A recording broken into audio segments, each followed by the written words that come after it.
KL Rahul ఓ అద్భుతమైన రికార్డును తన ఖాతాలో నమోదు చేసుకున్నాడు. లక్నోతో జరిగిన మ్యాచ్లో 42 బంతుల్లో 57 పరుగులు చేసి ఢిల్లీని గెలిపించడమే కాకుండా ఐపీఎల్లో అత్య వేగంగా 5,000 పరుగులు పూర్తి చేసుకున్న మొదటి ఆటగాడిగా నిలిచాడు.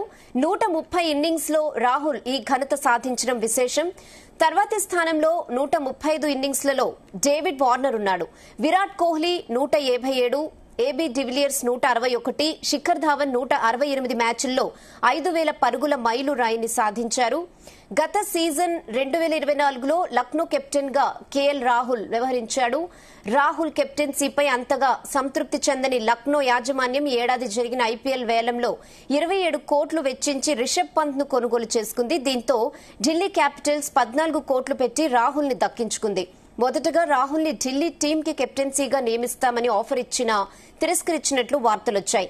కేవలం బ్యాటర్ గా మాత్రమే కొనసాగుతానని యాజమాన్యానికి చెప్పడంతో అక్షర్ పటేల్ ని కెప్టెన్ గా ఢిల్లీ యాజమాన్యం ప్రకటించింది. కూతురు పుట్టడంతో ఈ సీజన్లో మొదటి మ్యాచ్ కి దూరంగా ఉన్న కేఎల్ రాహుల్ తర్వాతి మ్యాచ్ల నుంచి అద్భుతంగా రాణిస్తూ వస్తున్నాడు.